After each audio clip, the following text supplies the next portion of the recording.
Hello, Hindi medium academy में आप सभी का स्वागत है। मैं हूं अरुण कुमार यादव और आज इस वीडियो में हम देखेंगे गणित कक्षा 10 का जो अध्याय 10 है इसकी प्रश्नावली 10.2 के प्रश्न 5 का सॉल्यूशन। लेकिन आगे बढ़ने से पहले मैं आपको बता दूं कि अगर आप हिंदी मीडियम से हैं और आपको विज्ञान कक्षा 10 में कोई भी दिक्कत आ रही है तो आप आरंभ बैच ज्वाइन कर सकते हैं। इस बैच में मैं आपको कंप्लीट एनसीईआरटी एक्सप्लेन करने वाला हूँ बेसिक से लेके एडवांस लेवल पे। और जो ये प्राइस है इस बैच का वो भी काफ़ी कम रखा है मैंने। इस बैच को लेने के लिए या फिर इसमें इनरोल करने के लिए आपको प्ले स्टोर से एक स्टडी ऐप डाउनलोड करना है या फिर आप वेबसाइट पे भी विजिट कर सकते हो। लिंक मैंने कमेंट में पिन कर दिया है। Thank you. पहले इस प्रश्न को समझ लेते हैं, फिर बात करेंगे कि इसका सॉल्यूशन कैसे होगा। पहले समझते हैं कि इसमें पूछा क्या गया है।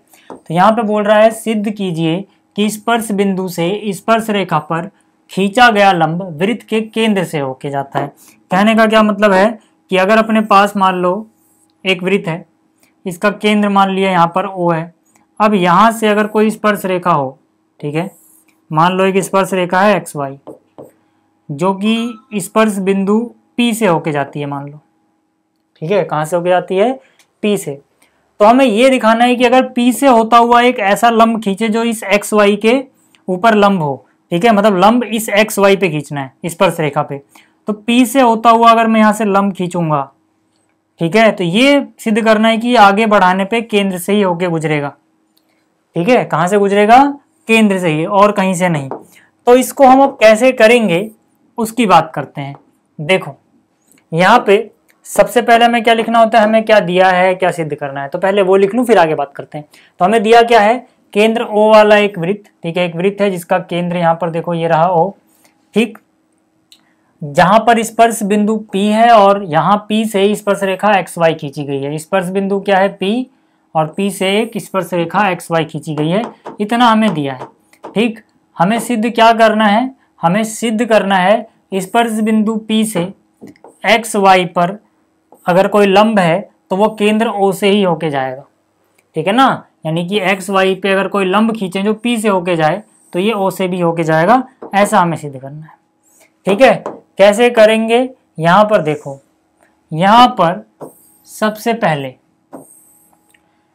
पहले हम यहां मान लेंगे कि लंब जो है वो O से होकर नहीं जाता, मान लो कहीं और से होकर जाता है, और फिर हम अपनी ही बात को गलत साबित कर देंगे। इसको बोला जाता है कॉन्ट्राडिक्शन मेथड, जिसमें विरोधाभास का हम प्रयोग करते हैं। यही सेम चीज आपने जो चैप्टर नंबर 1 था उसमें यूज करी थी। जब वर्गमूल 2 को मान लो कि अपरिमेय संख्या सिद्ध करना होता था तो हम उसको अपरिमेय ना बोल के शुरुआत में बोलते थे कि माना वो परिमेय है, और फिर अपनी ही बात को आखिर में गलत साबित कर देते थे, क्योंकि वहां पे कुछ ना कुछ ऐसा आता था जो विरोधाभास उत्पन्न करने लग जाता था। तो वही चीज हम यहाँ पर भी करेंगे। हम क्या बोलेंगे कि मान लेते हैं कि जो लंब है वो O से ना होके जाता बल्कि कहाँ से होके जा रहा है? मान लो A से होके जाता है। जो लंब है, यानी कि जो लंब है ये, ठीक है ना, P से, ये केंद्र O से होके नहीं जा रहा बल्कि कहां से होके जा रहा है? A से होके जा रहा है। हम ये पहले मान लेंगे। तो हम यहां पे लिखेंगे माना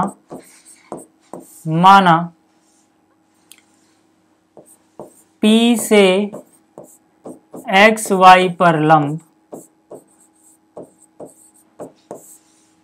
A से होके जाता है, A से होकर जाता है।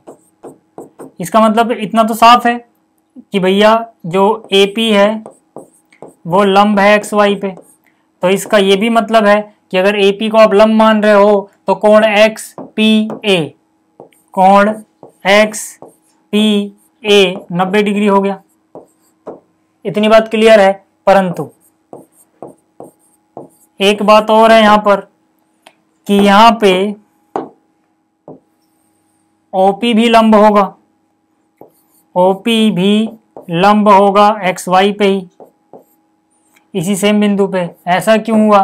क्योंकि OP जो है ये त्रिज्या है और ये स्पर्श रेखा है। हमने पढ़ा हुआ है कि जो त्रिज्या होती है वो स्पर्श रेखा पे लंब होती है। तो यानी कि त्रिज्या लंब होती है स्पर्श रेखा पे, है ना। कहाँ पे? जहाँ पे स्पर्श बिंदु है वहीं पे, स्पर्श रेखा पे। इसका क्या मतलब हो गया भाई?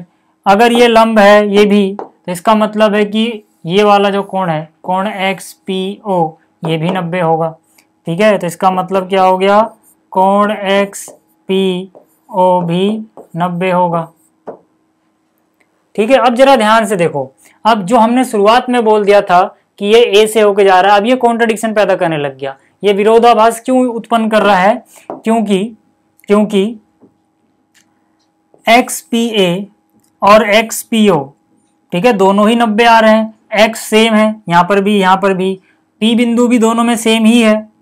तो यार X से P पे जाके अगर A पे मुड़ जाओगे, अगर तब 90 बन रहा है, तो X से P पे जाके O पे जाओगे तब 90 तो नहीं बनना चाहिए, तब तो कुछ और बनना चाहिए। ठीक है, तो मतलब यहाँ पे एक कॉन्ट्राडिक्शन पैदा हो रहा है कि हमने कुछ तो या तो गलत बोल दिया है कि भाई ये अलग अलग, या फिर ये अलग अलग पॉइंट ही नहीं है। ठीक है, तो यहाँ पे हम क्या बोलेंगे कि भाई यहां से तो कॉन्ट्राडिक्शन पैदा हो रहा है, इसका मतलब है कि यह तभी संभव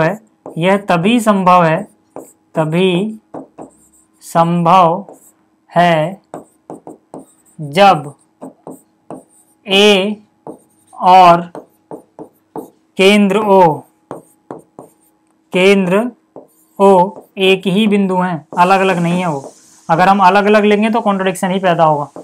ठीक है, एक ही बिंदु है। ठीक है, कहने का मतलब क्या है कि A यहाँ पे नहीं है, बल्कि शिफ्ट कर दो यहाँ पे, A और O एक ही बिंदु है। ठीक है, तो इसका मतलब क्या है? इसका मतलब है जो हमने शुरू में माना था वो गलत था। और यहाँ पे आप क्या लिखोगे? यहाँ पर लिखोगे स्पर्श बिंदु अतः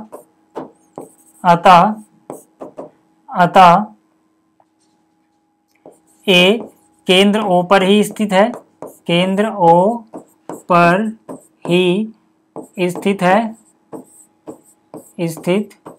और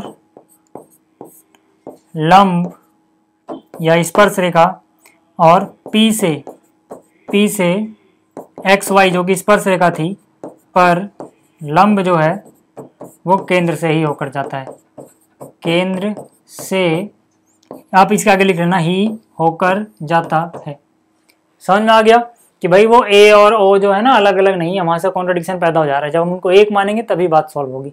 ठीक है, क्योंकि यार ये कोण अगर 90 है तो फिर ये 90 कैसे हो जाएगा? हो ही नहीं सकता ना। ये तभी हो सकता है जब मैं A को उठा के यहीं पे रख दूं, या फिर केंद्र को उठा के इसके ऊपर रख दूं। एक ही बात है, दोनों फिर वही हो जाएगा, केंद्रीय। ठीक, तो ये आपको समझ में आ गया होगा। तो इस वीडियो में इतना ही, जल्दी मिलेंगे अगली वीडियो में। इस वीडियो को देखने के लिए धन्यवाद।